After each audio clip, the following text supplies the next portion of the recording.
दोस्तों राम राम साहब, मैं थाको दोस्त थाको भाईलो थाको मित्र हुकुम सिंह। और इस समय नौलगढ़ से एक बड़ी खबर आ रही है। नौलगढ़ में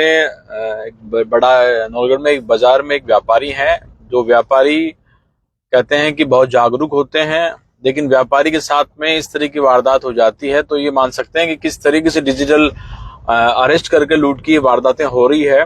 बहुत जागरूकता की बहुत हम लोग लगातार हम भी कोशिश करते हैं, आम आदमी भी कोशिश करते हैं, पुलिस भी लगातार अपीलिंग करती है इस विषय को लेकर। उसके बाद में भी इस तरीके से ये घटनाएं हो रही हैं तो और ज्यादा अवेयरनेस की जरूरत है।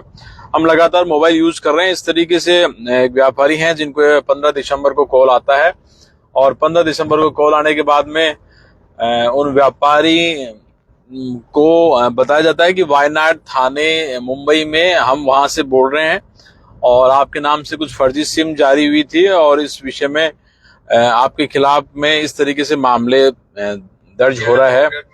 आवाज प्रॉपर आ रही है।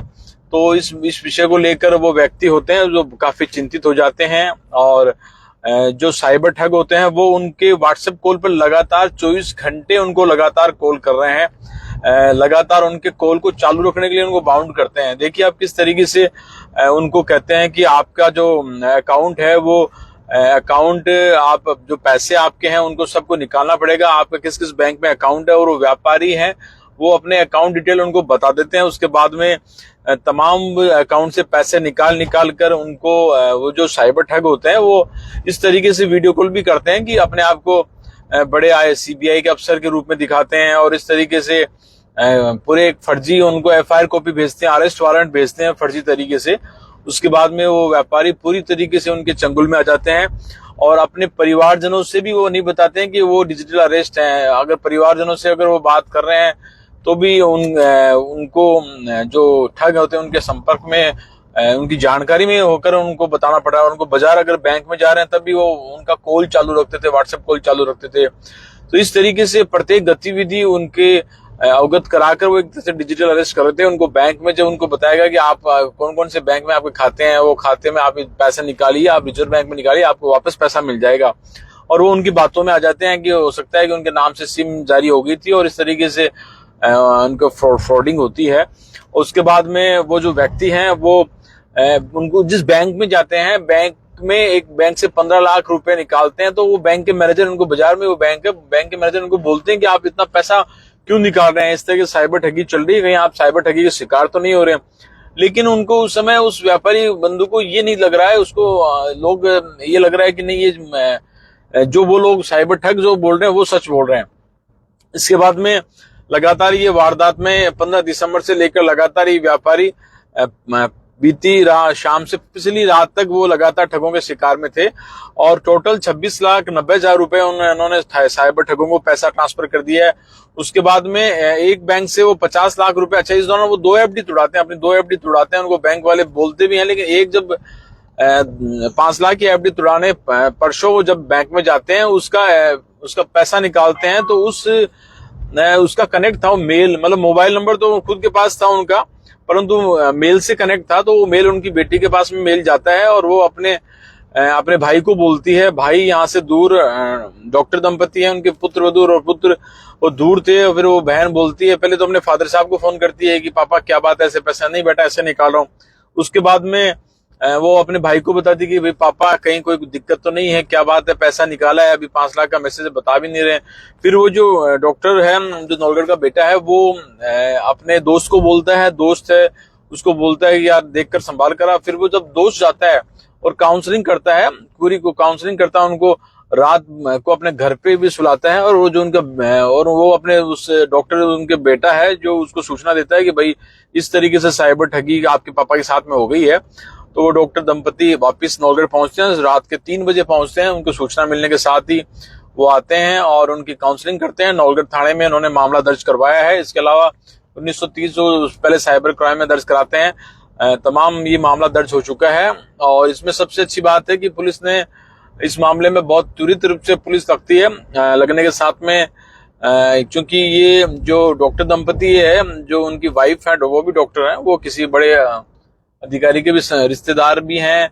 और पुलिस इस मामले में चूंकि पहली बार नौलगढ़ में इतनी बड़ी ठगी हुई है, 26,90,000 के आसपास का फिगर है, ऑफिशियली एफआईआर वाली और देख लेंगे हम कॉपी को, तो ये इतनी बड़ी ठगी जब होती है, उसके बाद में पुलिस इस मामले में बहुत ही तेजी से काम करती है। पुलिस का कहना है कि इस तरीके से अवेयरनेस करने के बाद में भी ठगी हो जाती है। आपको जागरूक रहना चाहिए। और पुलिस ने जो जानकारी आ रही है, शायद पेमेंट को होल्ड करवा लिया है। जिस खाते में ये वो बैक टू बैक लोग, वो जो साइबर ठग होते हैं, वो बैक टू बैक ट्रांसफर करते रहते हैं। लेकिन ना जिस खाते में वो ट्रांसफर करते उसमें और भी पैसा था, उसको पुलिस ने अपने प्रयासों के साथ में और इस मामले में उनको पैसे को रिजर्व करा लेना। उम्मीद है कि जैसे 24 घंटे वाले तो वैसे भी बहुत जल्दी मतलब सुरक्षित रह जाते हैं, लेकिन जैसे पुराना जो पेमेंट उन्होंने 15 लाख ट्रांसफर किया था या और कुछ टुकड़ों में किया था, उसको भी रिजर्व मतलब उन्होंने होल्ड करवा लिया है। उम्मीद है पैसे आ जाएंगे इनके वापस, थोड़े बहुत या पूरे, या हम कह नहीं सकते।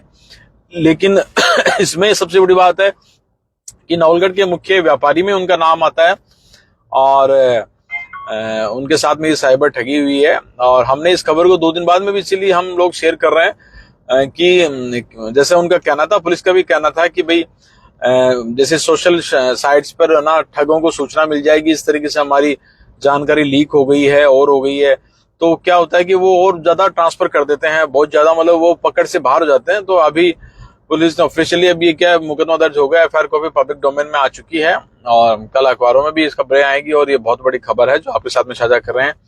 तो कितनी आप लोग जागरूक रहिए, आप लोगों पर जिम्मेदारी है, आप लोग अवेयर रहिए। आप अपने मोबाइल में कोई इस तरीके से, जैसे कोई कुछ दिनों पहले एक शादी के कार्ड का आया था, तो उसको पूछो उस व्यक्ति को भी कि शादी का कार्ड आपने भेजा, कहीं वो शादी के कार्ड भेजने वाले साइबर ठगी के शिकार नहीं हो गए हैं।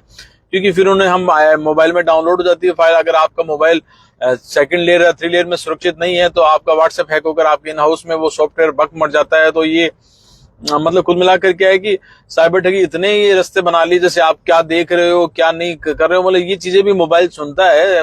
इस तरह के ऐप आप लोग डाउनलोड कर लेते हो, थर्ड पार्टी ऐप डाउनलोड कर लेते हो, किसी भी तरीके से आप साइबर ठगी के शिकार हो सकते हो। तो बहुत ज्यादा कोशिश कीजिए। और साथ में अगर बहुत बड़ी संख्या में पेमेंट आप लोग निकाल रहे हैं, आपके परिवार के कुछ सदस्य निकाल रहे हैं, तो आप लोग जागरूकता रखिए। अगर ओटीपी नंबर अगर उस मोबाइल में जा रहा है, उसके अलावा अपने किसी नॉमिनी को या अपने परिवार के किसी ब्लड रिलेशन या किसी खास को भी बता कर रखिए। या जैसे इस मामले में जो साइबर ठगी शिकार हुए हैं, उनकी जो बेटी है, उनके मेल से कनेक्ट था उनका अकाउंट, तो मेल पर सूचना गई। और आजकल के बच्चे मेल वेल को भी बहुत जो लैपटॉप या मोबाइल पे लगातार देख भी लेते हैं। तो इस तरीके से इस वारदात में समय रहते सूचना मिल गई। अन्यथा वो कल भी पेमेंट जमा कराने वाले थे, 3.25 लाख रुपए उन्होंने व्यवस्था भी कर रखी थी। और वो व्यक्ति इस तरीके से मतलब अपने घर में इतना उन्होंने 1-1 रुपया इकट्ठा किया है, घर की खुद ही सफाई करते हैं, मतलब कुल मिलाकर बहुत इस तरीके से व्यक्ति थे कि वो 1 रुपया मतलब खर्च करने से पहले 100 बार सोचते थे। लेकिन न जाने कैसे साइबर ठगियों के शिकार हो गए। और इस तरीके से नवलगढ़ में साइबर ठगी का सबसे बड़ा मामला सामने आया, जिसमें 26,90,000 रुपए की साइबर ठगी हुई है। ये नवलगढ़ थाने में मामला दर्ज हुआ है। उस मामले में फिलहाल नवलगढ़ पुलिस सीआई अजय सिंह इस मामले की जांच कर रहे हैं। और प्रारंभिक जो जानकारी मिली, ऑफिशियली तो नहीं, लेकिन शायद उन्होंने होल्ड भी करवा लिया है। बहुत अधिक प्रयासों से इसमें उच्च स्तरीय प्रयासों में शामिल हुए हैं।